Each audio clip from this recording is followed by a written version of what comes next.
Hey guys, tonight we're going to sink into the plush velvet of history, pulling the covers right up to our chins as we explore the kind of bedtime stories you definitely won't find in children's books.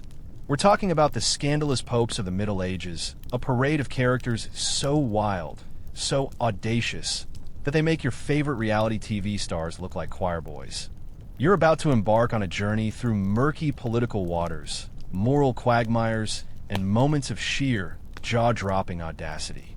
Be warned, you probably won't survive this without at least one eye fluttering shut. So, before you get comfortable, take a moment to like the video and subscribe, but only if you genuinely enjoy what I do here. Tell me, where are you tuning in from tonight, and what time is it there? Now, dim the lights, maybe turn on a fan for that soft background hum, and let's ease into tonight's journey together. You find yourself drifting back through the centuries, to a time when the Bishop of Rome was just one of many important religious figures.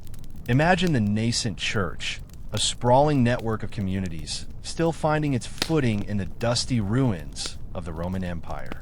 Initially, the popes weren't the all-powerful monarchs we sometimes picture.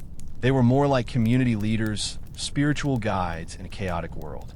But even then, human nature, being what it is, found ways to inject a little drama into the divine. Think about the early tussles for influence. It wasn't always prayer and piety. Sometimes it was about who had the most persuasive rhetoric, or frankly, the deepest pockets. You see, even in the very first centuries, the seeds of future scandals were being sown, tiny little weeds poking through the cobblestones of St. Peter's Square. One of the mainstream historical facts you quickly encounter is the Petrine doctrine, the idea that the Pope, as the successor to St. Peter, holds a special primacy over all other bishops. This concept, drawn from certain interpretations of biblical passages like, "Upon this rock I will build my church," became the theological bedrock for papal authority. It's a cornerstone, really, supporting the vast edifice that the papacy would become. You might imagine early church fathers earnestly debating its implications, while others perhaps just nodded along, already picturing the prime real estate that came with such a lofty title. Now, for a quirky tidbit, did you know that one of the very first documented instances of papal controversy wasn't about sex or money, but about when to celebrate Easter? Seriously, Pope Victor I, back in the late 2nd century, actually threatened to excommunicate entire churches in Asia Minor because they insisted on celebrating Easter on a different day than Rome. Imagine a spiritual showdown over a calendar date. It's almost comical, isn't it? A bit like a massive family feud erupting because Aunt Mildred insisted on serving green bean casserole at Thanksgiving instead of mashed potatoes. This early spat, while seemingly trivial, showed the Pope's emerging desire to assert authority and standardize practices across the Christian world, even if it meant a bit of a huff and puff. As you float through these formative years, you begin to see the papacy's gradual accumulation of temporal power, not just spiritual. The donation of Constantine, a famously forged document from the 8th century, purported that the Roman Emperor Constantine had granted vast secular authority and lands to Pope Sylvester I. Historians still argue whether this forgery was a cynical power grab or a desperate attempt to legitimize existing claims in a rapidly changing political landscape. It's a bit like finding a suspiciously old-looking will that conveniently leaves everything to you, right? This document, though later proven false, was used for centuries to justify papal claims to temporal dominion, shaping the very fabric of medieval European politics. You can almost hear the conspiratorial whispers in the Vatican, the rustle of parchment as someone meticulously aged the paper just so. The slow creep of worldly power, you realize, was always intertwined with the spiritual, creating a cocktail ripe for future mischief. You continue to drift through the swirling mists of history, past the initial squabbles over Easter dates, and find yourself landing squarely in one of the most bizarre and macabre spectacles the papacy ever produced, the Cadaver Synod. Picture this, if you will. It's the year 897 AD. The air in Rome is thick with intrigue and the stench of political maneuvering. You're standing in a dimly lit basilica, the chill of the stone seeping into your very bones. Before you, a grotesque scene unfolds. A rotting corpse, dressed in papal vestments, is propped up on a throne. This isn't some medieval zombie flick. This is the trial of Pope Formosus, who had been dead and buried for 9 months.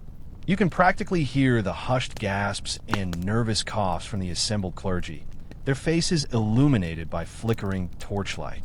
The man orchestrating this unholy charade is Pope Stephen VI, who held a bitter personal grudge against his predecessor, Formosus. Stephen accused the deceased pope of violating canon law, of perjury, and of performing sacred rites after being deposed as a bishop. It was a posthumous show trial, a grotesque parody of justice designed to invalidate Formosus's acts and ordinations. Imagine the scene: a deacon appointed to answer for the decomposing defendant, a voice for a man who could no longer speak. The charges are read, the accusations hurled, and all the while, the lifeless Formosus sits there, a silent, decaying testament to the depths of human vindictiveness. It's truly a scene that makes you wonder if they had some early form of CSI, Rome on the historical channels back then. You almost expect to hear a dramatic orchestral swell as Stephen VI points an accusing finger at the cadaver. One of the mainstream historical facts highlighted by the Cadaver Synod is the extreme instability of the papacy during this period, often referred to as the Dark Age of the papacy. Popes were made and unmade with alarming speed, their reigns frequently ending not in peaceful retirement, but through imprisonment, exile, or even murder. The political factions in Rome, primarily powerful aristocratic families, treated the papal office like a prize to be seized, a pawn in their endless power games. You'd think leading the spiritual world would make you immune to such earthly squabbles, but apparently not. It was less about divine inspiration and more about who had the bigger army of thugs. Here's a quirky tidbit about the aftermath. After Formosus was convicted because, he put up such a spirited defense, his body was stripped of its papal vestments. The 3 fingers he used for blessings were cut off, and his corpse was dragged through the streets of Rome before being thrown into the Tiber River. Talk about a posthumous demotion. The Tiber, for centuries, served as Rome's convenient waste disposal unit, but even for a river used to discarded amphorae and old fishing nets, a papal corpse must have been a bit of a shock. You can almost picture a group of bewildered fishermen reeling in their nets, only to discover a soggy former pope tangled within. Historians still argue whether Pope Stephen VI was genuinely insane or simply a ruthless politician driven to extremes by the cutthroat Roman environment. Was it genuine madness, or just medieval pragmatism taken to its most chilling extreme? The Cadaver Synod was eventually condemned and reversed by subsequent popes, but the image of a dead man on trial lingered, a stain on the papacy's reputation. It demonstrated just how low the office could sink, how completely personal vendettas and political rivalries could corrupt even the most sacred institutions. This episode serves as a stark reminder that even those cloaked in divine authority are, at the end of the day, still very much human, and often distressingly so.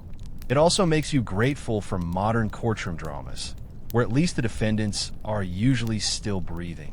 For now, you watch as the murky waters of the Tiber carry their grim cargo away, leaving you to ponder the next strange twist in this papal saga. As the echoes of the Cadaver Synod fade into the unsettling past, you find yourself propelled forward, not into an era of papal redemption, but into one even more infamous, the pornocracy. Yes, you heard that right, the rule of the harlots or rule of the prostitutes. A truly astounding moniker for a period in papal history stretching roughly from 904 to 964 AD. Imagine, if you will, the flickering candlelight of medieval Rome.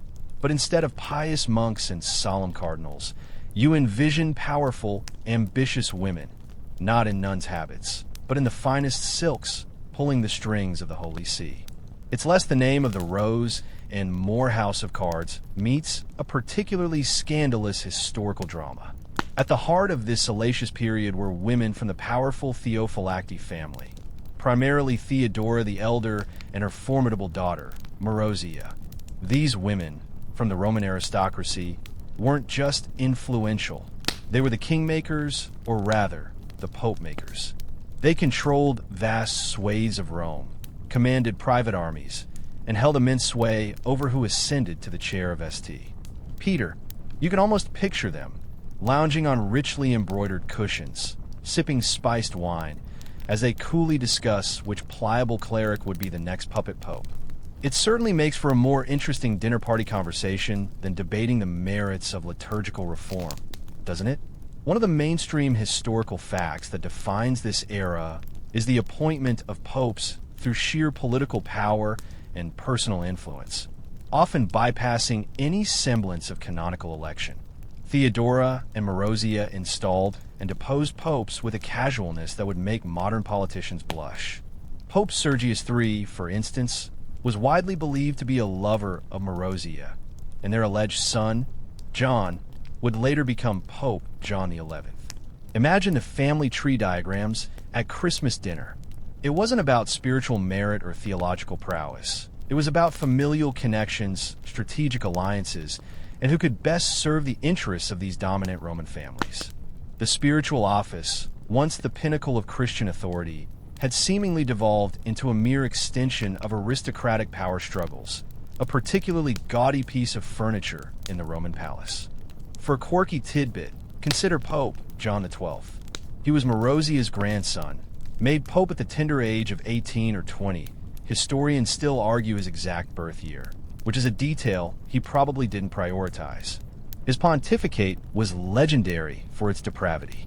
He reportedly turned the Lateran Palace, the papal residence, into a brothel, gambled openly, hunted, and even blinded or castrated those who displeased him. He was eventually deposed by Emperor Otto I, who convened a synod to try him on a laundry list of charges including sacrilege, perjury, murder, and incest. Imagine trying to explain that to your Sunday school class. It truly paints a picture of a spiritual leader who had completely lost the plot, more a debauched Roman emperor than a successor to St. Peter. You can almost hear the sighs of exasperation from angels above. Historians still argue whether the term pornocracy accurately reflects the full complexity of the era, or if it's a sensationalist label coined by later, more reform-minded chroniclers who sought to discredit the papacy of this period. Was it truly a rule of harlots? Or was it simply a particularly extreme example of lay aristocratic control over ecclesiastical offices, perhaps exaggerated for rhetorical effect by those who followed? Regardless, the undeniable fact remains that the papacy's moral authority hit rock bottom. You see, the scandal wasn't just about personal misbehavior. It was about the very foundation of the church's spiritual credibility being eroded by blatant worldly corruption. The notion of a holy office, divinely ordained, seemed a million miles away, replaced by the grim reality of powerful women manipulating an equally corrupt male hierarchy. The air still feels heavy with their ghostly whispers of power and ambition.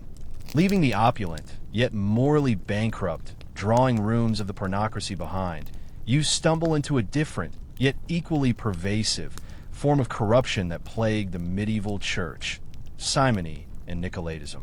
Imagine the very air of Europe in this era, thick with the rustle of coins changing hands, not for loaves of bread or bolts of cloth, but for spiritual offices and sacred rites. You see, the church, by this point, was not just a spiritual institution. It was a massive landholder, an employer, a political player, and an economic engine. And wherever there's power and wealth, there's often temptation, like a moth to a very well-lit, very gilded flame. Simony is the buying or selling of ecclesiastical offices or spiritual things. Think of it like this. You want to be an abbot of a wealthy monastery? Cough up a substantial sum. Fancy a bishopric with juicy tithes? Be prepared to outbid your rivals. It wasn't always a direct cash transaction.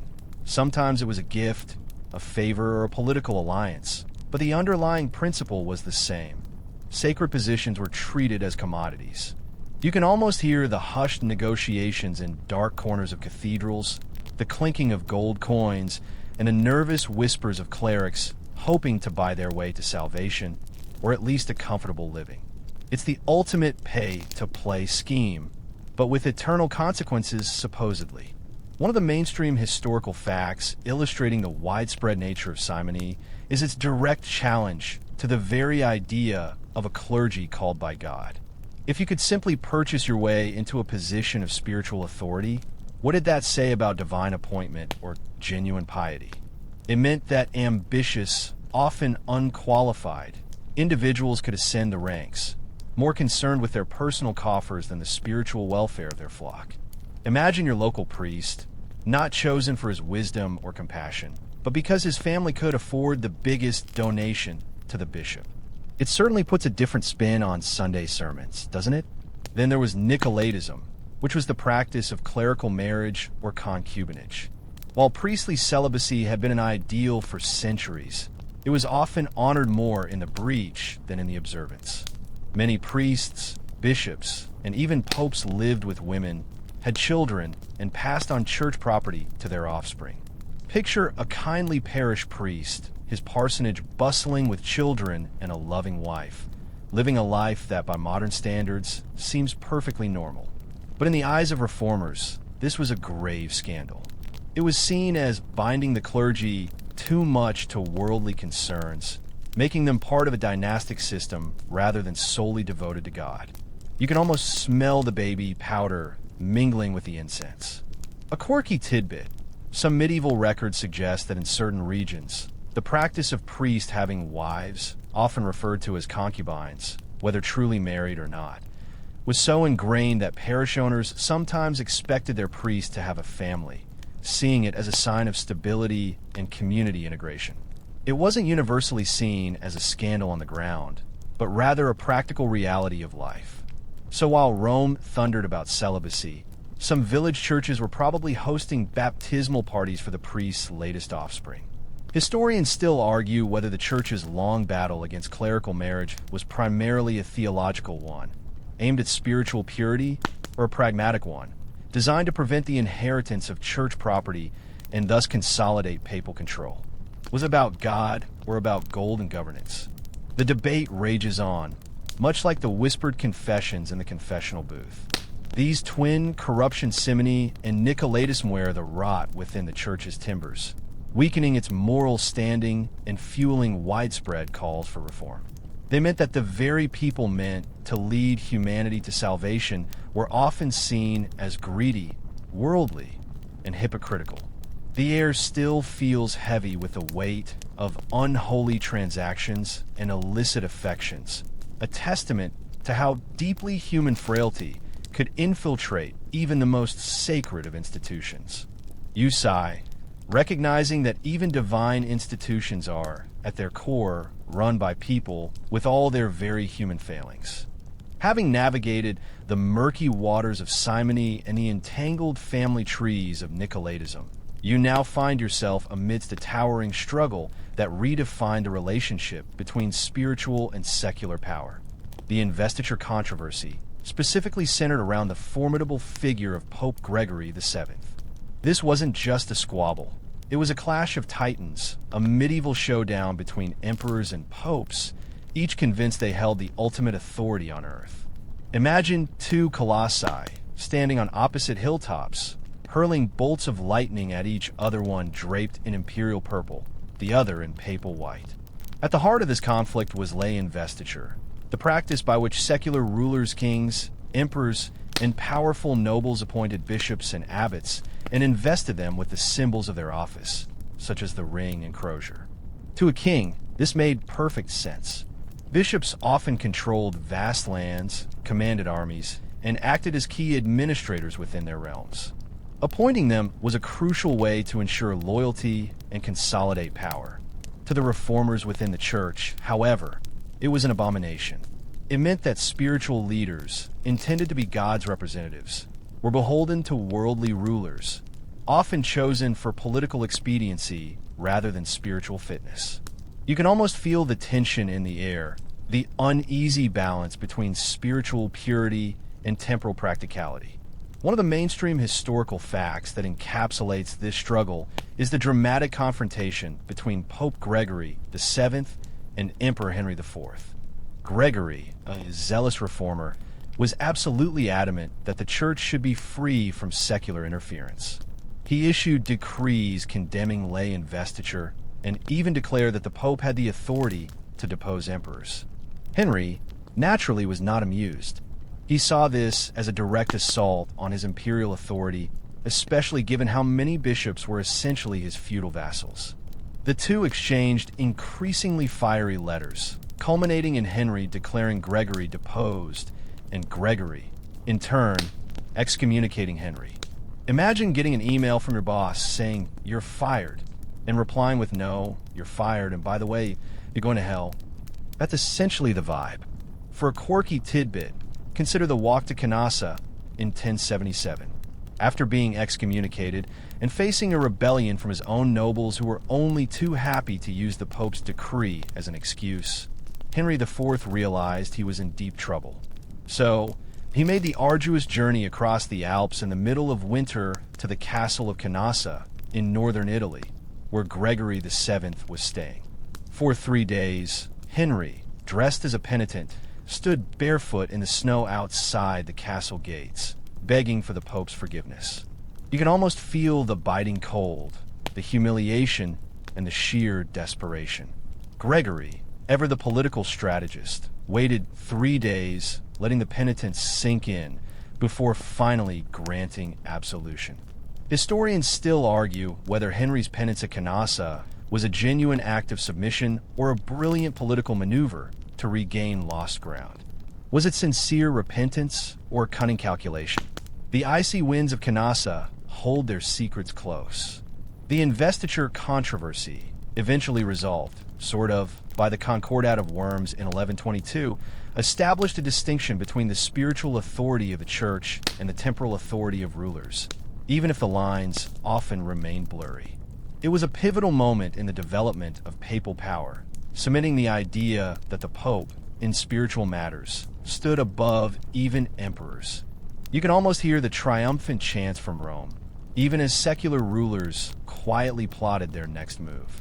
This long and bitter struggle demonstrated that the Church, after its dark age, was capable of fighting back, asserting its claims with an unwavering resolve. The air still crackles with the echoes of that monumental power struggle, a testament to the enduring tension between the sacred and the sovereign. With the dust of the investiture controversy still settling, you find yourself propelled into an era of unprecedented papal ambition and influence, the Crusades. This wasn't just about asserting power over emperors. This was about mobilizing an entire continent, channeling its fervent religious belief and its restless martial energy toward a singular, audacious goal: the liberation of the Holy Land from Muslim rule. Imagine the booming voice of a pope echoing across vast crowds, promising spiritual rewards and earthly glory to anyone who would take up the cross. It's less a gentle suggestion and more a divine directive, a call to arms that would forever reshape the map of Europe and the Middle East. The spark that ignited this firestorm was Pope Urban II's speech at the Council of Clermont in 1095. You can almost hear his words ringing out, painting vivid, often exaggerated, pictures of Christian suffering in the East and appealing directly to the chivalric ideals of the European nobility. He offered plenary indulgences, a full remission of sins, to those who died fighting in the Holy Land. This was a game changer. Imagine being told that not only would you be cleansed of all your earthly transgressions, but you'd also get a ticket straight to heaven, just for doing what you loved: fighting. It was an offer too good to refuse for many a night burdened by sin and boredom. One of the mainstream historical facts about the Crusades is their sheer scale and their immediate, often devastating impact. The First Crusade, fueled by this papal promise, saw tens of thousands of knights, peasants, and adventurers march eastward, culminating in the capture of Jerusalem in 1099. You can almost feel the grinding exhaustion of their journey, the clash of steel, the desperate prayers. These were not professional armies in a modern sense. They were often disorganized, prone to internal squabbles, and utterly ruthless. Their journey was marked by horrific violence against Jewish communities in Europe and against both Muslims and Eastern Christians in the Levant. It was a holy war, yes, but holiness often took a back seat to plunder and conquest. For a quirky tidbit, consider the Children's Crusade of 1212. While not directly sanctioned by the papacy, it was a tragic testament to the fervent, sometimes misguided, religious enthusiasm that the Crusades had unleashed. Thousands of children and impoverished youths, inspired by charismatic leaders, believed that their innocence would succeed where the armed might of knights had failed. Many died of hunger and disease on the journey, and countless others were reportedly sold into slavery. Imagine the sheer, heartbreaking naivete of these young souls, setting off on a perilous journey with nothing but their faith and a desperate hope for a miracle. It's a stark reminder that sometimes belief, untempered by wisdom, can lead to profound tragedy. Historians still argue whether the Children's Crusade was a genuine mass movement or largely a collection of disparate, poorly organized migrations of vagrants and paupers. Was it a spontaneous outpouring of faith or a desperate search for a better life disguised as a pilgrimage? The debate echoes across the centuries, much like the cries of those lost children. The Crusades significantly expanded papal power and prestige, establishing the Pope as a supreme arbiter of Christian action and a military leader in all but name. They also deepened the schism between the Latin, Catholic, and Greek Orthodox churches, especially after the brutal sack of Constantinople by the Fourth Crusade in 1204. You can almost hear the triumphant trumpets of the Crusaders, even as their actions inadvertently sowed seeds of bitterness and division that persist to this day. The very notion of Christian unity fractured further under the weight of papal ambition and the relentless pursuit of holy war. The air still hums with the distant clash of swords and the fervent prayers of a continent on the march. Emerging from the dust and fervor of the Crusades, you now stand at the very zenith of papal power, witnessing the reign of Pope Innocent III. This was not merely an influential pope. He was arguably the most powerful figure in medieval Europe, a pontiff who truly embodied the notion that the spiritual sword held dominion over the temporal. Imagine a grand chess match, with kings and emperors as pawns, and Innocent III as the masterful player, moving pieces with a calculated precision that bordered on divine authority. It's a period where the tiara truly overshadowed the crown. Innocent III, who reigned from 1198 to 1216, came to power with a clear vision. The Pope was the vicar of Christ, standing midway between God and man, superior to all earthly rulers. He articulated a doctrine known as the two swords theory, where the spiritual sword, held by the church, was superior to the temporal sword, held by kings, and the temporal sword was ultimately wielded on behalf of the church. This wasn't just theological fancy, it had real-world implications. He believed he had the right to intervene in the secular affairs of any kingdom for moral or religious reasons, which, as you can imagine, meant pretty much any reason at all if he chose.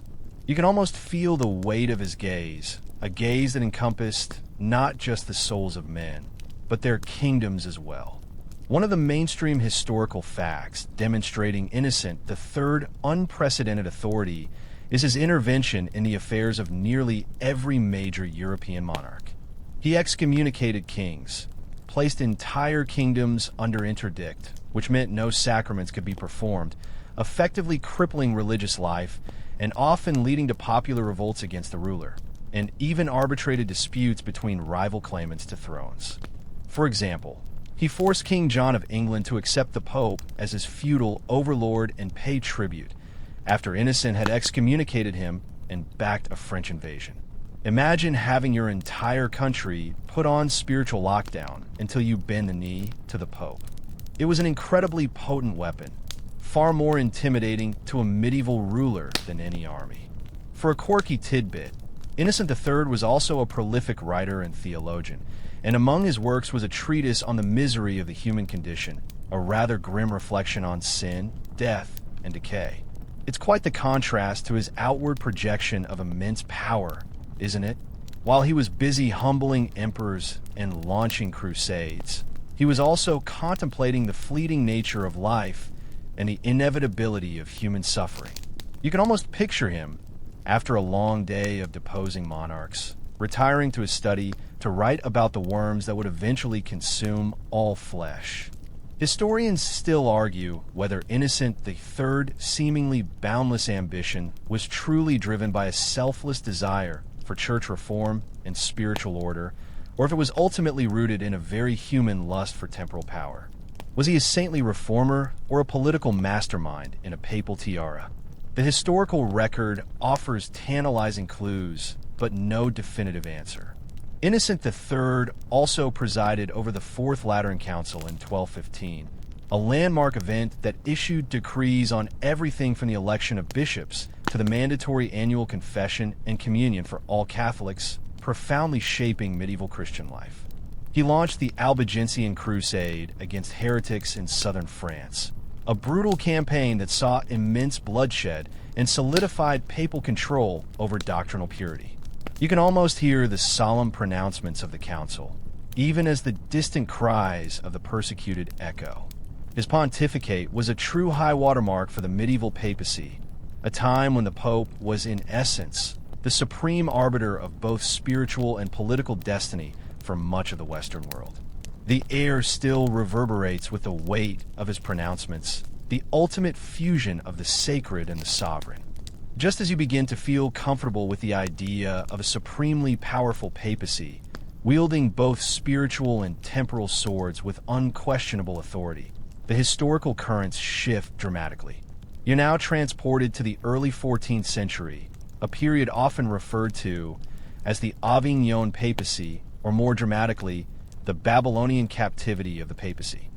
Imagine leaving the grandeur of Rome, the ancient basilicas and the echoes of powerful popes, for a new, albeit luxurious, residence hundreds of miles away in Avignon, a city then on the eastern border of the Kingdom of France. It's like the CEO of a global corporation suddenly deciding to move the company headquarters to a charming, but far less central, provincial town. This relocation wasn't a sudden whim. It was the direct result of intense political pressure, primarily from the French King Philip IV the Fair. Philip was a ruthless and ambitious monarch, determined to assert royal authority over the church within his borders. His conflict with Pope Boniface VIII, a successor to Innocent III who also held strong views on papal supremacy, escalated into a brutal showdown. Boniface issued the bull Unam Sanctum, asserting the Pope's absolute spiritual and temporal authority, which Philip basically ignored. The climax involved Philip sending agents to literally assault and capture Boniface at Anagni. Though Boniface was rescued, he died shortly after, likely from the shock and humiliation. You can almost feel the simmering resentment and the raw exercise of royal power. One of the mainstream historical facts of the Avignon papacy is the residence of 7 successive popes in Avignon from 1309 to 1376. Clement V, a French pope, was the first to establish his court there, ostensibly due to the chaotic and dangerous political situation in Rome. However, the reality was that the papacy, previously seen as a universal institution, increasingly fell under the influence, if not direct control, of the French monarchy. Imagine a global institution suddenly becoming overtly tied to a single nation's interests. It significantly damaged the papacy's reputation for impartiality and universality, especially in the eyes of other European powers like England and the Holy Roman Empire. The grandeur was still there, perhaps even more so with the construction of the massive papal palace in Avignon, but the perception of independence was severely compromised. For a quirky tidbit, the Avignon popes were known for their administrative efficiency and their enormous wealth. They developed a highly sophisticated bureaucracy, centralized church finance, and collected revenues from across Christendom with impressive effectiveness. This led to a very comfortable, indeed lavish lifestyle for the papal court in Avignon. While Rome crumbled in relative neglect, the Avignon popes built magnificent palaces, commissioned artworks, and enjoyed a degree of luxury that probably seemed incongruous with their spiritual role. You can almost picture them, surrounded by fine tapestries and gourmet food, while distant kings grumbled about papal taxes. Historians still argue whether the Avignon papacy was primarily a period of French subjugation of the Church, or if the popes there maintained a significant degree of independence and simply found Avignon a more peaceful and administratively convenient location. Was it captivity or merely convenience? The Provençal sun certainly shone brighter there than in a fractured Rome, but the shadows of French influence were long. The absence of the Pope from Rome also had profound theological and practical implications. It alienated many, including powerful figures like the poet Petrarch, who famously lamented the Babylonian captivity and called Avignon a sewer of all vices. It led to a perception of the papacy as corrupt, worldly, and unduly influenced by French interests, laying significant groundwork for future schisms and ultimately the Reformation. You can almost hear the growing murmur of discontent across Europe, the quiet questioning of an authority that seemed to have forgotten its spiritual home. The air, once filled with the triumphant pronouncements of Innocent III, now carries the faint scent of discontent and the whisper of political compromise. Just when you thought the papacy's credibility couldn't sink much lower after its sojourn in Avignon, the historical narrative takes another dizzying plunge. You're now catapulted into the bewildering chaos of the Great Western Schism, a period so profoundly disruptive that it saw not one, not two, but sometimes even three men simultaneously claiming to be the legitimate pope. Imagine the religious equivalent of a massive corporate merger gone horribly wrong, where multiple CEOs insist they're in charge, each with their own loyal board of directors and a legion of confused employees. It's a spiritual identity crisis on a truly epic scale. The schism began in 1378, shortly after Pope Gregory XI, the last of the Avignon popes, finally returned the papacy to Rome. Upon his death, intense pressure from the Roman populace, who desperately wanted an Italian pope to ensure the papacy stayed in Rome, led to the election of Urban VI. Urban, however, quickly proved to be a difficult and abrasive character, alienating many of the cardinals, particularly the French ones, who suddenly regretted their choice. You can almost feel the collective sigh of regret from the cardinalate as they realized they'd elected a spiritual bulldozer. One of the mainstream historical facts of the Great Western Schism is its profound division of Christendom along political lines.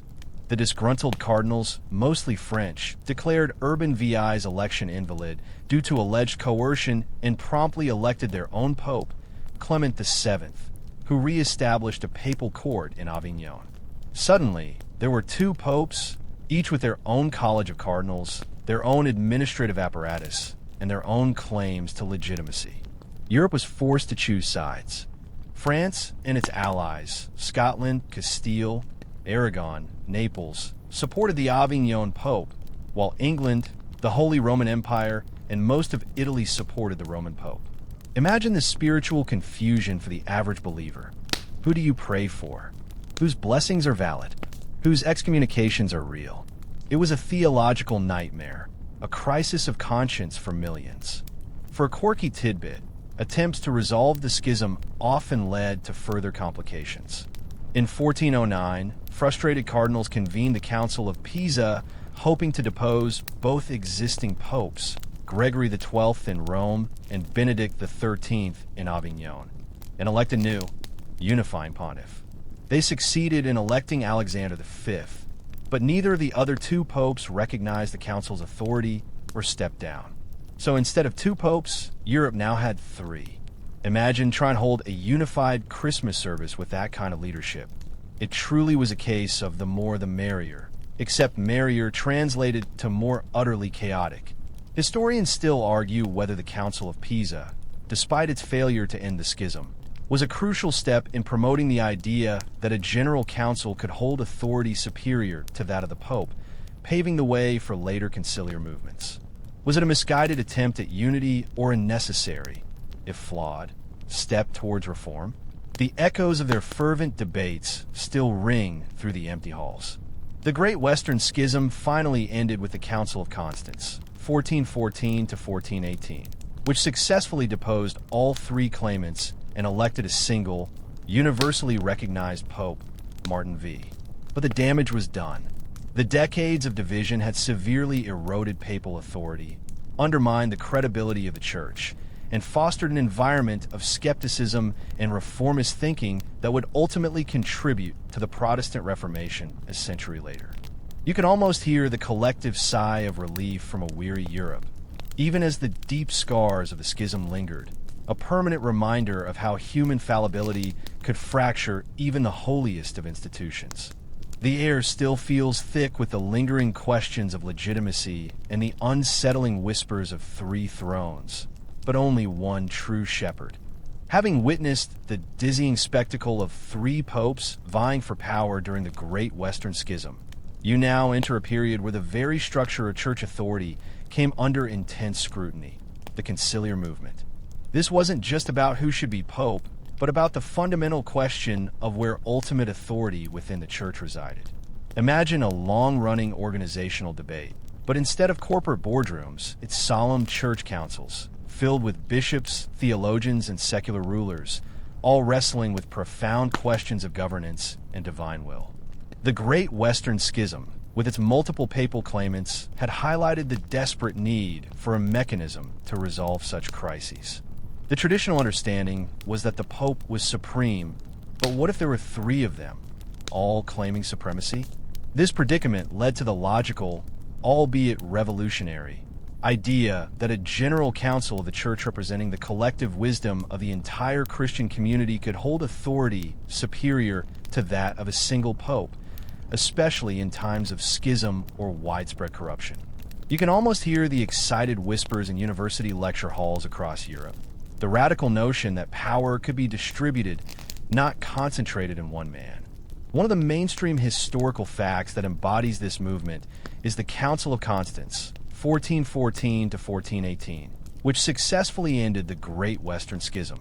It famously issued the Decree Haec Sancta, which declared that the council, being lawfully assembled in the Holy Spirit, derived its power directly from Christ, and that everyone, including the Pope, was bound to obey it in matters of faith, the ending of the schism, and the reform of the Church. Imagine the thunderous applause, or perhaps the nervous coughs, that must have greeted that pronouncement. It was a direct challenge to centuries of growing papal absolutism, a statement that the Church was more than just the Pope, but the entire body of believers represented by its elected members. For a quirky tidbit, the Council of Constance also dealt with the case of Jan Hus, a Bohemian reformer. You're currently in the right neighborhood, historically speaking, here in Prague. Hus, inspired by the ideas of John Wycliffe, advocated for significant church reforms, including communion in both kinds, bread and wine for the laity, and a less hierarchical church. He was granted a safe conduct by the Holy Roman Emperor Sigismund to attend the council and present his views. However, the council, despite its own calls for reform, condemned Hus as a heretic, revoked his safe conduct, and had him burned at the stake in 1415.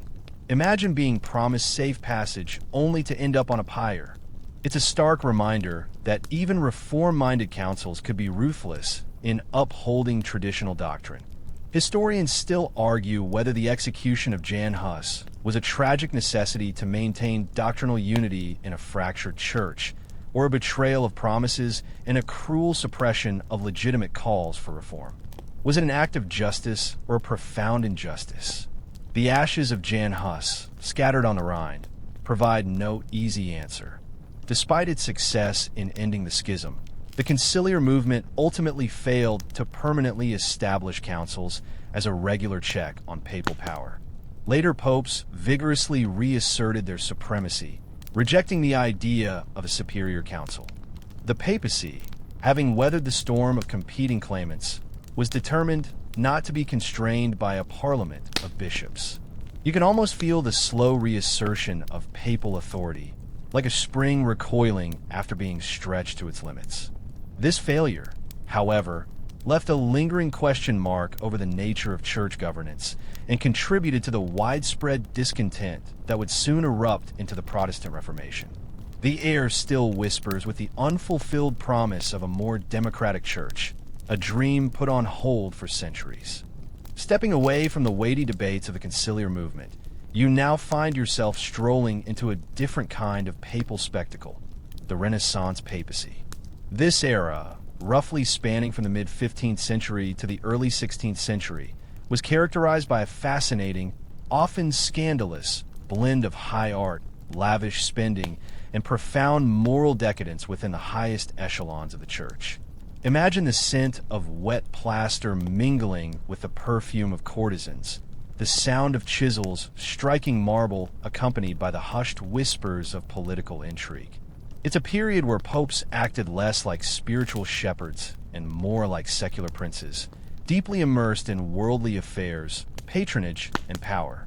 The popes of the Renaissance were, first and foremost, patrons of the arts and architecture on an unprecedented scale.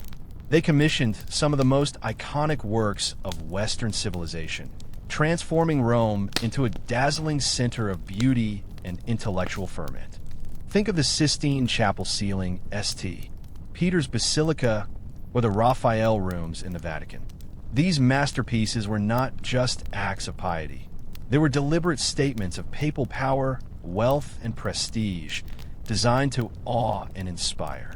You can almost feel the grandeur of the projects, the sheer ambition in stone and paint, all funded by the vast revenues of the church. It's like a super-rich magnate building the most extravagant mansion imaginable. Only this mansion was also the spiritual heart of Western Christendom. One of the mainstream historical facts of this period is the rebuilding of Rome from a dilapidated medieval city into a glorious Renaissance capital. Popes like Nicholas V, Sixtus IV, and Julius II poured immense resources into urban development, building bridges, hospitals, new streets, and of course, magnificent churches and palaces. This was a deliberate effort to restore Rome to its former glory, to make it worthy of being the seat of the universal church. Imagine the bustling construction sites, the legions of artists and craftsmen, all drawn to the eternal city by papal patronage. It was a golden age for art and architecture, but perhaps a less golden one for spiritual purity. For a quirky tidbit, many Renaissance popes, despite their vows of celibacy, had children and often used their positions to advance the careers and fortunes of these nephews and nieces, a practice known as nepotism. Think of it as the ultimate family business, but with a divine twist.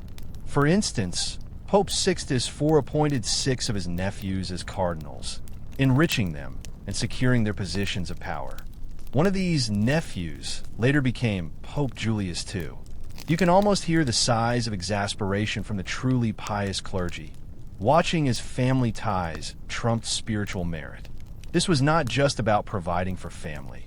It was a deliberate strategy to build powerful dynastic alliances and secure the papacy's temporal influence. Historians still argue whether the aggressive nepotism of the Renaissance popes was a cynical abuse of power or a practical necessity in a fragmented political landscape to ensure stability and loyalty within the papal administration. Was it pure corruption or a shrewd political tool? The portraits of their plump, often dissolute-looking relatives offer no easy answers. Beyond the art and nepotism, many Renaissance popes were also deeply involved in secular politics, leading armies, forging alliances, and waging wars to expand the papal states. They were Renaissance princes first and spiritual leaders second. This deep entanglement with worldly power, combined with their often luxurious and morally questionable lifestyles, led to widespread criticism and contributed significantly to the climate of discontent that would erupt into the Protestant Reformation. You can almost hear the mounting outrage from humble monks and earnest reformers, watching their spiritual leaders live lives of incredible pomp and earthly pleasure. The air still shimmers with the dazzling light of artistic genius, but also carries the faint, unsettling scent of moral decay. You move from the glittering courts of the Renaissance popes, where artistic genius often masked moral decay, directly into the shadowy, scandalous orbit of one of history's most infamous pontiffs, Alexander VI, born Rodrigo Borgia. Imagine a man who personified the very worst accusations leveled against the Renaissance papacy, a figure whose name still evokes whispers of ambition, avarice, and unbridled sensuality. It's like stepping into a real-life period drama, where every character seems to have a secret, and every dinner party might end with a poison chalice. Alexander VI reigned from 1492 to 1503, a period precisely overlapping with the age of discovery. Christopher Columbus sailed the ocean blue under his pontificate. But while new worlds were being charted within the Vatican walls, older, darker desires held sway. Rodrigo Borgia had already established a reputation for worldly ambition and a decidedly non-celibate lifestyle before becoming pope. His election itself was steeped in controversy, widely believed to have been secured through extensive bribery and simony. You can almost smell the illicit money changing hands in the conclave, the whispered promises and veiled threats that pave his path to the papacy. One of the mainstream historical facts surrounding Alexander VI is his blatant and aggressive nepotism, particularly concerning his children. Yes, children. Despite his papal vows, Alexander had several children with his long-term mistress, Venanza dei Catanii, most famously Cesare and Lucrezia Borgia. He made Cesare a cardinal at a young age, only for Cesare to later resign his ecclesiastical office to pursue a military and political career, becoming a ruthless condottiero who carved out his own domain in central Italy. Lucrezia, known for her beauty and intelligence, was married off multiple times to powerful families to secure political alliances for the Borgias. Imagine a papal family operating like a ruthless political dynasty, using the church's resources and prestige to advance their offspring's secular power. It really puts the holy back in Holy Roman Empire, doesn't it? For a quirky tidbit, rumors, some possibly exaggerated by his enemies, circulated widely about the Borgia family's depravity. These included allegations of incest between Alexander and Lucrezia, and wild, decadent orgies held within the Vatican itself, such as the infamous Banquet of Chestnuts, where prostitutes allegedly crawled naked among the tables for the amusement of the Pope and his guests.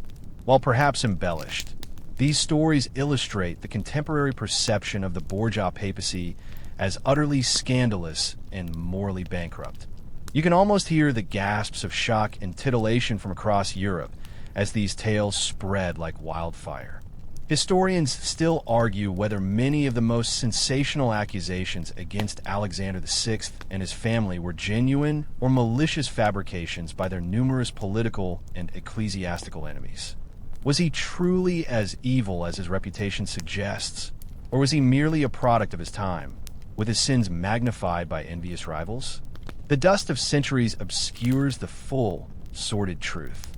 Alexander VI's reign was marked by political maneuvering, alliances, betrayals, and even alleged poisonings to eliminate rivals or seize their wealth. He was certainly a shrewd politician and administrator, securing the papal states and maintaining a strong position in the tumultuous Italian wars. However, his profound lack of spiritual concern, his open worldliness, and his blatant use of the papacy to enrich and empower his family solidified the perception of the church as deeply corrupt, accelerating calls for radical reform. You can almost feel the righteous anger building among those who saw the sacred office desecrated by such an unholy figure. The air still shivers with the dark allure and dangerous ambition of the Borgia name, a chilling testament to papal power untempered by piety. Having navigated the opulent, yet morally murky world of Alexander VI and his infamous Borgia family, you now encounter a pope of a distinctly different, yet equally worldly, caliber, Julius II. Forget the scheming, the poisonings, and the family machinations.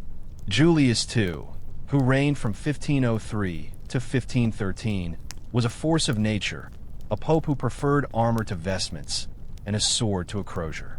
Imagine a spiritual leader who is also a seasoned military commander, personally leading his troops into battle. It's less a humble servant of God and more a Renaissance warlord, often referred to as the warrior pope. Julius II's pontificate was characterized by his fierce determination to restore and expand the temporal power of the Papal States. These were territories in central Italy directly governed by the Pope, and by the early 16th century, they had fragmented and fallen under the control of various local lords and rival powers, including Cesare Borgia. Julius saw it as his sacred duty to reclaim and consolidate these territories, believing that a strong temporal base was essential for the papacy's independence and prestige. You can almost hear the clatter of steel and the roar of cannons, not from a distant battlefield, but from within the very heart of the church's domain. One of the mainstream historical facts that defines his reign is his active military leadership. Unlike previous popes who might have delegated warfare, Julius II personally led armies into the field. He famously besieged and captured the city of Mirandola in 1511, reportedly entering the breach in the city walls himself, despite his considerable age and girth. Imagine your spiritual shepherd donning a helmet and breastplate, riding at the head of cavalry. It was an astounding display of physical and political assertiveness, shocking to some, but effective in his aim of creating a strong, unified papal state. He was less interested in theological debates and more concerned with drawing maps of battle strategy, a kind of ecclesiastical pattern. For a quirky tidbit, Julius II was also a passionate patron of the arts, but unlike some of his predecessors whose patronage was tied to personal luxury, his commissions were often aimed at glorifying the papacy and projecting its power. He initiated the rebuilding of St. Peter's Basilica, laying its foundation stone in 1506, and famously commissioned Michelangelo to paint the Sistine Chapel ceiling and sculpt his tomb.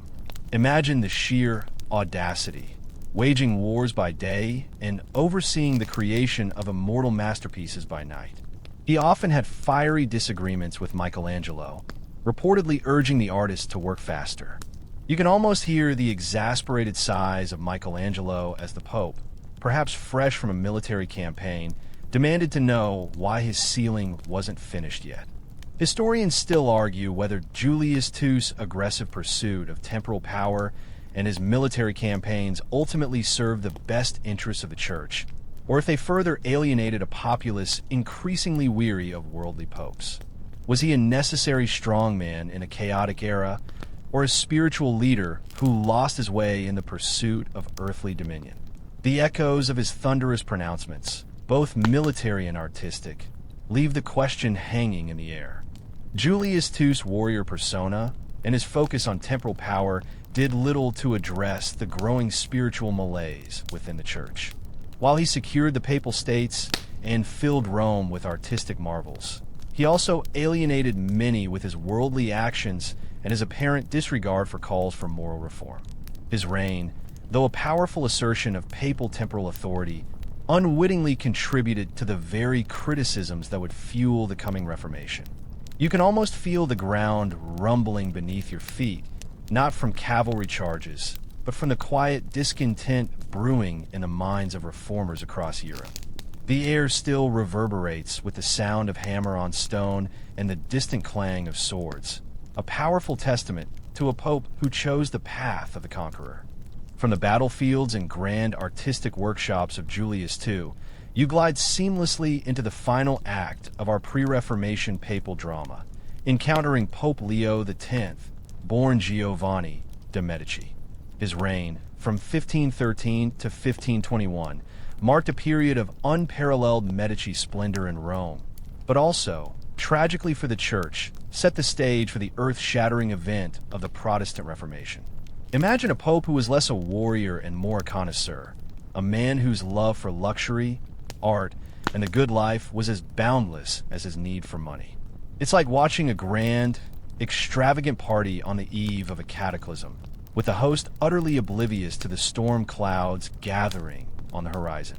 Leo X, the son of Lorenzo the Magnificent, ruler of Florence, brought all the sophistication and extravagance of the Medici court to the Vatican. He famously declared, "Since God has given us the papacy, let us enjoy it." And enjoy it he did. His pontificate was a whirlwind of lavish feasts, grand hunting parties, expensive entertainment, and enormous artistic patronage. He completed many of the artistic projects initiated by his predecessors, hiring the finest artists and architects of the age. You can almost smell the exotic spices from his banquets, hear the strains of Renaissance music, and feel the silken rustle of his impossibly expensive garments. He was, in many ways, the quintessential Renaissance prince, but with a papal tiara firmly, if somewhat incongruously, placed on his head. One of the mainstream historical facts that inextricably links Leo X to the Reformation is his aggressive sale of indulgences to fund the rebuilding of St. Peter's Basilica. An indulgence was a remission of temporal punishment for sins, effectively reducing time in purgatory. While the concept of indulgences had a long history, Leo's campaign, particularly the highly commercialized sale orchestrated by figures like Johann Tetzel, who famously quipped, "As soon as the coin in the coffer rings, the soul from purgatory springs," pushed the boundaries of theological propriety. Imagine a massive fundraising drive, but instead of promising a new church roof, it was promising a cleaner soul for your deceased relatives for a price. It was the ultimate buy one, get one free for the afterlife. This blatant commodification of salvation deeply offended many, especially those who saw it as spiritual corruption. For a quirky tidbit, Leo X was not just a patron of high art. He was also a keen enthusiast of less scholarly pursuits. He reportedly kept a pet elephant named Hanno, a gift from the King of Portugal, which he adored and often showed off in parades. Imagine a pope leading an elephant through the streets of Rome, a bizarre, yet utterly characteristic image of Renaissance excess. He also had a passion for theater, card games, and even had a court jester. You can almost picture him chuckling at a bawdy joke, perhaps just moments after signing a decree on theological matters. Historians still argue whether Leo X genuinely understood the profound theological implications of Martin Luther's criticisms, or if he initially dismissed them as another minor monastic squabble that would simply fade away. Did he truly grasp the seismic shift occurring in the religious landscape, or was he too preoccupied with earthly pleasures and the rebuilding of St. Peter's to notice the approaching tsunami? The sweet aroma of his expensive banquets offers no hint of the spiritual turmoil he inadvertently unleashed. Leo X's casual extravagance and his desperate need for funds to support his lavish lifestyle and vast building projects directly led to the widespread outcry that Martin Luther's 95 Theses embodied. Luther's criticisms, initially aimed at the abuses of indulgences, quickly expanded to challenge fundamental church doctrines. Leo's initial response was dismissive, viewing Luther as a rebellious monk rather than a serious theological threat. This misjudgment allowed Luther's ideas to gain traction, leading to an irreversible schism within Western Christianity. You can almost feel the ground beneath your feet begin to crack, the foundations of a 1,000-year-old institution trembling. The air, once heavy with the scent of papal luxury, now carries the revolutionary whisper of reform, a direct consequence of a pope who perhaps loved art and pleasure a little too much. You've journeyed through the rise and fall of papal power, from the cadaver synods and the pornocracy to the grand ambitions of warrior popes and the lavish excess of Renaissance pontiffs. Now, as the echoes of Leo X's laughter and the clink of indulgence money fade, you stand at the precipice of the Reformation's aftermath, a period where the scandalous behavior of past popes finally caught up with the institution, irrevocably altering the landscape of Christianity and leaving a profound, lasting legacy. Imagine a dam, weakened by centuries of neglect and abuse, finally giving way under the pressure of a growing torrent of discontent. The Protestant Reformation, ignited by Martin Luther and quickly fanned by other reformers like John Calvin and Huldrych Zwingli, wasn't just a theological dispute. It was a furious reaction to the perceived corruption, worldliness, and moral bankruptcy that had plagued the papacy for centuries. The scandals you've witnessed, sedtimony, nepotism, unchecked power, and blatant disregard for spiritual duties, provided fertile ground for Luther's accusations against the sale of indulgences and the very authority of the Pope. You can almost feel the collective sigh of relief from ordinary people across Europe, finally given a voice to their long-held frustrations, a champion against perceived spiritual tyranny. One of the mainstream historical facts that illustrates the profound impact of the Reformation is the irreversible fracturing of Western Christianity. The unity that had largely prevailed for over 1,000 years shattered, leading to the establishment of numerous Protestant denominations. The Pope's authority, once universally accepted, at least in the West, was now openly challenged by millions who questioned his spiritual claims and his moral leadership. Imagine a colossal, ancient tree, its roots stretching deep, suddenly splitting down the middle, creating two vast, separate entities. This wasn't a temporary schism. It was a permanent division that would lead to centuries of religious wars, persecution, and profound cultural shifts. For a quirky tidbit, despite the existential threat posed by the Reformation, the initial response from Rome was often slow, confused, and surprisingly lacking in urgency. It took decades for the Catholic Church to launch its comprehensive self-reform movement, the Counter-Reformation, or Catholic Reformation, which included the Council of Trent, 1545 to 1563. Imagine a massive institution finally holding a serious internal audit, years after its biggest competitor had already siphoned off half its customers. This delay allowed Protestantism to firmly establish itself across Northern Europe, changing the religious map forever. Historians still argue whether the Protestant Reformation was primarily a religious revolution, driven by profound theological differences, or if it was more of a social and political uprising, using religious grievances as a pretext for challenging established power structures. Was it truly about salvation and scripture, or about kings seizing church lands and peasants yearning for freedom? The debate continues, much like the theological arguments that rage even today. The legacy of these scandalous popes and the subsequent Reformation is complex. While the initial corruptions weakened the church, the immense pressure of the Protestant challenge ultimately forced the Catholic Church into a period of profound self-reflection and genuine reform. Simony was curtailed, clerical education improved, and a renewed emphasis was placed on spiritual duties. The papacy, chastened and reformed, emerged with a more clearly defined spiritual identity, though its temporal power was significantly diminished. You can almost hear the long, slow exhalation from a church finally purging some of its deepest impurities, albeit under immense duress. The scandals, while damaging, ultimately led to a stronger, if smaller, institution. The air around you, once thick with whispers of intrigue and the clang of coins, now feels lighter, cleaner, as if a great purging has taken place. The vibrant tapestry of history begins to soften, its sharp edges blurring into a calming haze. You've witnessed the often unholy drama of human ambition playing out on the most sacred of stages, a reminder that even the loftiest institutions are ultimately shaped by the very human beings who inhabit them, with all their flaws and their fleeting moments of glory. The lessons are etched into the centuries, a quiet murmur about power, piety, and the eternal struggle between the two. Now, dim the lights even further.